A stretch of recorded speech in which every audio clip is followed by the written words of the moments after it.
안녕하세요. 나를 바꾸는 영어 습관 매일매일 영어소원의 이수영입니다. 네, 이번 시간에는요. 매일매일 영어소원 이 프로그램의 일환으로 우리가 본격적으로 데일리 트레이닝, 그러니까 매일매일 훈련을 시작하기 전에 그러니까 앞으로 이렇게 훈련을 쭉 할 때 늘 염두에 두어야 할 어떤 문법 사항들. 사실 우리가 훈련할 때뿐만 아니라 영어 공부를 하면서 늘상 한번 생각해 두어야 할 그런 어떤 중요한 문법 사항을 원포인트 문법 강의로 한번 꾸며드리려고 합니다. 근데 어떤 분들은 아니 문법 강의라고요? 또 문법 해야 돼? 이렇게 약간 반감을 가지시는 분들이 있을 것 같은데, 괜찮아요. 문법이긴 하지만 사실 문법 얘기가 아니기도 하고 약간 애매해요. 근데 아주 재밌고, 영어 공부할 때 늘 알아야 할 약간 상식 같은 거 아주 재밌고 어떤 핵심적인 사항들을 재미있게 한번 전달해 드릴 테니까, 그냥 가벼운 마음으로, 문법이니까 뭔가 진지하게 이러지 마시고, 가벼운 마음으로, 들어보시면 되겠습니다. 근데 그 중에서도요, 오늘은 어떤 부분에 대해서 말씀드릴 것이냐 하면요, 영어 어순의 원리에 대해서 한번 얘기를 해보려고 합니다.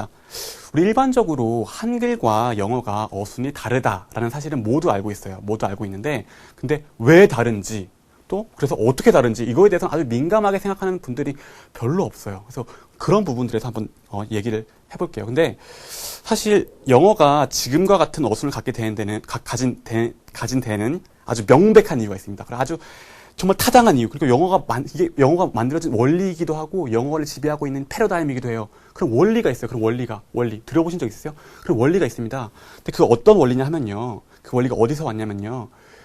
뭘 살펴보면 되느냐. 영어가 애초에 어떻게 생겨났느냐. 그것을 한번 생각해보면 그 원리가 나옵니다. 근데 여러분, 영어가 어떻게 생겨났는지 아세요? 영어가 어떻게 생겨났냐면요. 우리 옛날 원시인들, 우리 아버지들의 아버지가 살던 아주 먼 옛날에 원시인들, 글도 없는 그 시절, 그 원시인들이 이렇게 막 유목 생활을 하던 그 시절에 그 원시인들이 동굴에 그 그림을 그렸어요. 그림을 그려서 기록을 남겼어요. 근데 그런 그림에서 시작된 언어가 영어입니다. 그러니까 예를 들어서 과거 시간 여행을 한번 해볼까요? 제가 원시인인데, 이렇게 어디 친구들이랑 산에 사냥하러 갔어요. 그래서 오늘 돌아와가지고 집에다가 벽에 그 그림을 그려요. 자, 내가 오늘 산에 친구랑 둘이서 이렇게 사냥하러 갔다, 이렇게. 별로 중요한 그림 아니에요. 어쨌든 창 들고 사냥하러 갔어. 이렇게 그림을 그렸어요. 근데 그림을 그렸던 게 글자로 변하게 된 거예요. 근데 보세요. 맨 처음에는 이 그림이 한두 개밖에 없을 때는 그냥 그림이 한두 개가 없을 때는 그려놓으면 다 이해를 했어요. 그냥 산에 갔다는 얘기네. 그림을 이해하는데 아무 문제가 없었는데, 사람들이 그림 그리는 거 보고, 야, 그림 괜찮다. 나도 그릴래. 얘도 그릴래. 쟤도 그릴래. 해가지고, 너도 나도 없이 기록을 막 남기기 시작했어요. 근데 그림들이 많아지니까, 기록이 많아지니까 어때요? 막 헷갈리기 시작해요. 나 친구랑 어제 사냥 갔어. 라고 이렇게 그렸는데, 다른 애가 보고, 야, 어제 너 친구랑 소풍 갔냐? 막 이러고, 서로 막 오해가 생겨요. 그래서, 안 되겠다. 원시인들이, 야, 안 되겠다. 우리 그림 지금 막 그려서 그림이 엄청 많이 늘었는데, 이거 그림을 막 그리지 말고, 우리 좀 약간 규칙을 정해서 우리 그림을 그리자. 안 되겠다. 이대로 가다가는 서로 오해만 쌓일 것 같아. 라고 해서 규칙을 정하기로 했어요. 근데 보세요. 원시인이에요, 원시인. 원시인들이 무슨 머리가 있겠어요. 그냥 정말 규칙 같지도 않은 규칙. 근데 사실 너무 당연하고 너무 타당해서 이건 정말 규칙 같지도 않은 아주 심플한 규칙을 정했어요. 근데 그 규칙이 뭐였느냐 하면은, 자, 여러분 앞으로 그림을 그릴 때 원시인이 추정에 나와서, 여러분 앞으로 그림을 그릴 때는 그림을 그리려는 대상이 있지 않습니까? 내가 그림을 그리려는 대상. 근데 그 중에서 이야기를 풀어나갈 요소가 하나 딱 있습니다. 걔로부터 이야기를 풀어나가야 되니까, 그림으로 하려다 보니까, 그림 그리려다 보니까 걔 이야기를 풀어나갈 대상이 하나 딱 필요하다. 근데 걔가 사람일 수도 있고, 사물일 수도 있고, 잘 모르지만 어쨌든 이 대상이 하나 필요하다. 대상이 하나 필요합니다. 근데 얘를 앞으로 우리 뭐라고 부를 거냐면 행위자라고 부를 거예요. 행위자. 정말 행위하는 사람, 뭔가 움직이는 사람, 움직임을 어떤 이야기를 풀어나가려고 하는 그 대상, 포인트입니다. 어쨌든 걔를 일단 하나 그리세요. 당연하지. 그림으로 표현해야 되는데, 당연하지. 하나 그리세요. 그리고 첫 번째 그린 다음에 어떻게 하느냐? 예로부터 가까운 순서대로 나열하세요. 가까운 순서. 아니, 이거 허무개구도 아니고 너무 심플하지 않나요? 가까운 순서예요, 규칙이 가까운 순서야. 질문해. 아니, 가까운 순서라니 무슨 순서인지 모르겠어요. 구체적으로 얘기해 주세요. 됐고. 무조건 가까운 순서. 무조건 어떻게? 논리적, 시관적, 인과적, 물리적. 무조건 가까운 순서. 무조건 가깝기만 하면 맨 처음에 그릴 거 하나 딱 그리고 그 다음부터 차례대로, 순서대로, 가까운 순서대로 그리십시오라는 규칙을. 네. 사실 규칙 같지도 않은 규칙이죠. 그리고 그림으로 뭔가 표현하려면 그럴 수밖에 없어요. 뭔가 하나 이야기를 풀어나갈 요소를 하나 딱 그리고 걔로부터 그냥 가까운 순서대로 나열하는 이 규칙을 정하게 됐는데 이게 생겨나게 됐는데 이게 시간이 지나고 사회가 바뀌어서 그림이 글자가 됐지만 이 패러다임은 변하지가 않았어요. 여전히 이 패러다임 여전히 영어를 지배를 하고 있습니다. 뭐라고요? 다시 한번 얘기할게요. 뭐였었어요? 일단 행위자 먼저 제시. 뭔가 이야기를 풀어나가려는 행위자를 먼저 딱 제시하세요.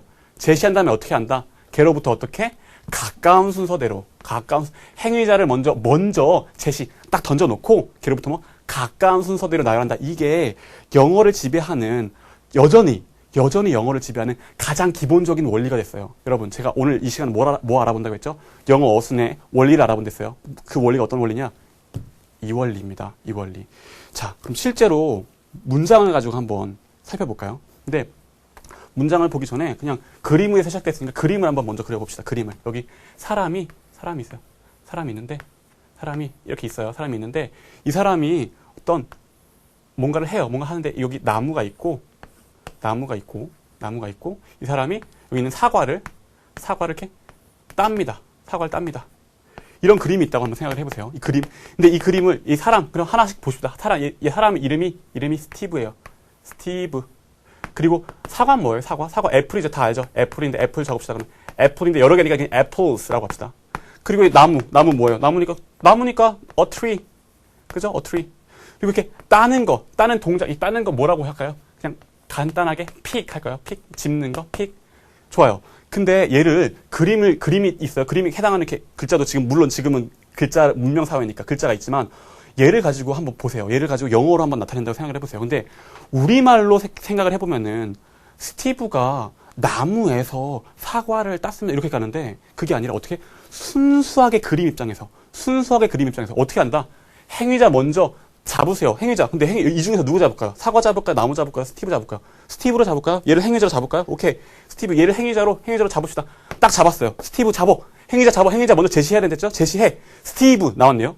그죠? 근데 그 다음에 어떻게 한다고? 그 다음에 가까운 순서. 너무 심플해. 그냥 가까운 순서.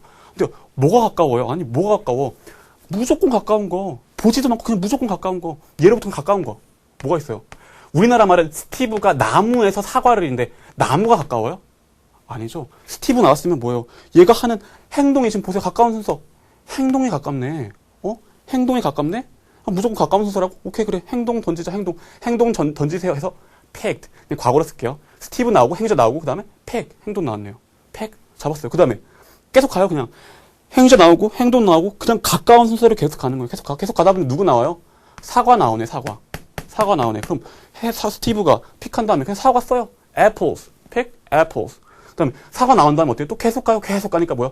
나무 나오네. 사과가 나무 위에 있으니까. 나무 위에 있으니까 이거를 나무에 있는 사과를 따요. 자연스럽게 계속 나와요. from 여기로부터 from 어디? tree로부터 뭐요? 행위자 잡고 어떻게? 걔로부터 가까운 순서대로 나열되는 거예요. 그래서 지금은 그림이 당연히 사라졌죠. 그림이 사라졌는데 어때요? 여전히 영어를 지배하고 있는 원리예요. 뭐? 행위자 한 명 잡어. 너 전달하고 싶은 게 있어? 걔 한 명 잡어. 나 스티브로 잡았어. 걔로부터 뭐?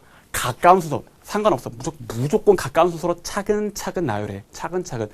곰곰이 생각해보고 걔를 그린다고 생각해보고 걔로부터 가까운 순서대로 차근차근 나열해. 하다 보니까 이런 순서대로 문장이 어순이 만들어지게 된 겁니다. 자, 근데 우리 학교에서 배울 때는 어떻게 배워요? 학교에서 배울 때는. 자, 이거 할 때 스티브 주어고요. pick 동사입니다. 동사 다음에 이렇게 타동사기 때문에 목적어가 나와요. 목적어고 여기 전치사 구가 나옵니다. 이렇게 배우죠. 근데 보세요. 학교에서 영어는 그래서 주어, 동사, 목적어 순입니다. 라는 어순에 대해서 얘기하긴 해요.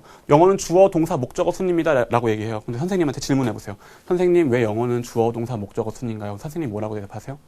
야, 원래 그래. 그런 거 묻지 마. 야, 원래 그런 게 어딨어. 그냥 우리나라 말은 주어, 목적어, 동사 순이고 영어는 주어, 동사, 목적어 순이야. 그냥 그런 거야. 이렇게 얘기하는데 여러분 세상에 그냥 그런 거 없습니다. 왜 이런 순서를 가지게 됐어요? 왜? 행위자를 짚고 가까운 순서로 나열하려다 보니까 순서가 어쩔 수 없이 행위자 나오면, 즉 주어 나오면 동작이 먼저 나오고 동작 다음 자연스럽게 대상이 나오고 이런 순서가 됐어요. 여러분 우리가 알고 있는 그림에서 시작된 언어, 또 한 가지 알고 있는 거 있어요. 우리 다 알고 있는 언어. 뭐 있습니까? 맞아요. 한자. 갑골 문자에서 시작됐죠. 한자. 근데 재밌는 게 뭔지 아세요? 한자. 중국어랑 영어랑 어순이 같아요.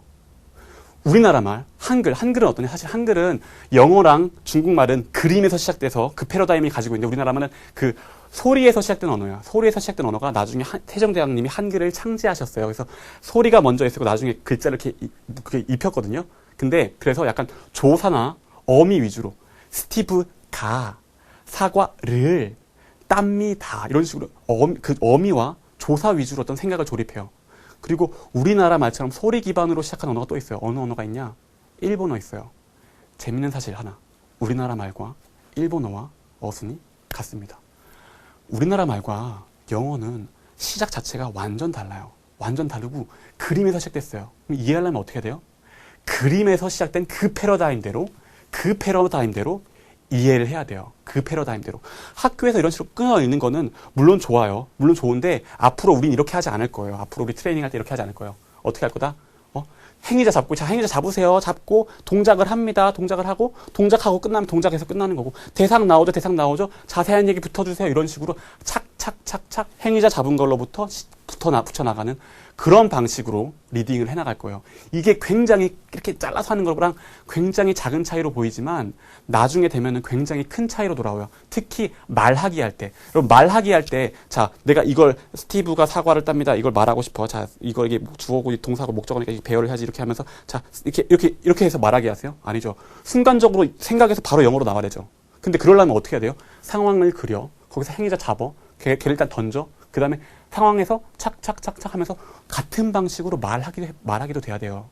근데 이게 어떻게 돼야 되느냐? 리딩 할 때부터, 읽기 할 때부터 훈련이 돼 있어야 됩니다. 자, 근데 원래 지금 사실은요, 우리가 앞으로 읽어나갈 매일매일 영어선 이 책 같은 경우는 이런 어떤 어순을 어순을 완벽하게 트레이닝하기에는 사실 좋은 책은 아니에요. 되게 좋은 책이긴 하지만 어순만을 위해서 특화된 책은 아니에요. 근데 그 어순을 약간 트레이닝을 하고 싶으시면요.